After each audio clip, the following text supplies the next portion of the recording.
వస్తున్నాయి. రైట్, తదుపరి మున్సిపల్ సంబంధించినటువంటి కాగజ్ నగర్ మున్సిపాలిటీ కుమరంభీం జిల్లా విషయానికి వస్తే గనక విజేతల పేర్లు నేను అనౌన్స్ చేసే ప్రయత్నం చేస్తాను. 1వ వార్డు అఫ్జల్ బేగం ఇండిపెండెంట్ అభ్యర్థిగా ఆమె గెలిచినటువంటి సందర్భం. ఇక 3వ ward Alia Begum MIM AIMIM 3వ వార్డు ఆలియా బేగం గెలిచారు. ఇక 5వ వార్డు అభ్యర్థిగా బీఆర్ఎస్ అభ్యర్థి ఇమ్మిడి పోచయ్య గెలిచారు. ఇక బీఆర్ఎస్ అభ్యర్థి 10వ వార్డు అభ్యర్థిగా వనమాల రాము గెలిచారు.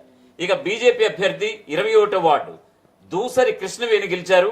అలాగే కాంగ్రెస్ అభ్యర్థి 18వ వార్డుకు వచ్చేసేసరికి షావిన్ సుల్తానా ఆవిడ గెలిచారు. ఇక 12వ వార్డు దుర్గమ్మ కాంగ్రెస్ అభ్యర్థి దుర్గమ్మ గెలిచారు 12వ వార్డుకి. సో కాగజ్ నగర్ మున్సిపాలిటీలో విజేతలైతే వీరే. ఇక సంగారెడ్డి జిల్లా కోహీర్ మున్సిపాలిటీ ఎన్నికల్లో గెలుపొందినటువంటి అభ్యర్థులు కూడా మీకు వివరించే ప్రయత్నం చేస్తాను. 1వ వార్డు కాంగ్రెస్ అభ్యర్థి అనసూయ గెలిచారు. 2వ వార్డు బీఆర్ఎస్ అభ్యర్థి సంపత్ కుమార్ గెలిచారు. 3వ వార్డు కాంగ్రెస్ అభ్యర్థి జాజుల శ్రీకాంత్ గెలిచారు. 5వ వార్డు కాంగ్రెస్ అభ్యర్థి రాజేశ్వరి గెలిచారు. 7వ వార్డు కాంగ్రెస్ అభ్యర్థి అబ్దుల్ హన్నాన్ గెలిచారు. 8వ వార్డు ఎంఐఎం అభ్యర్థి మహమ్మద్ రఫీ గెలిచారు. 9వ వార్డు బీజేపీ అభ్యర్థి ముద్దడి సుగుణ గెలిచారు. 10వ వార్డు అభ్యర్థి కాంగ్రెస్ అభ్యర్థి యాసిన్ బేగం గెలిచారు. 11వ వార్డు బీఆర్ఎస్ అభ్యర్థి కలీం గెలిచారు. ఇక 12వ వార్డు కాంగ్రెస్ అభ్యర్థి శిరీష రాణి గెలిచారు. ఇక 13వ వార్డు బీఆర్ఎస్ అభ్యర్థి ఎండి చాంద్ గెలిచారు ఆయన. ఇక 14వ వార్డు ఇండిపెండెంట్ అభ్యర్థిగా సాబిరా బేగం గెలిచారు. ఇక 15వ వార్డు బీఆర్ఎస్ అభ్యర్థిగా సనా సిద్దికి గెలిచారు.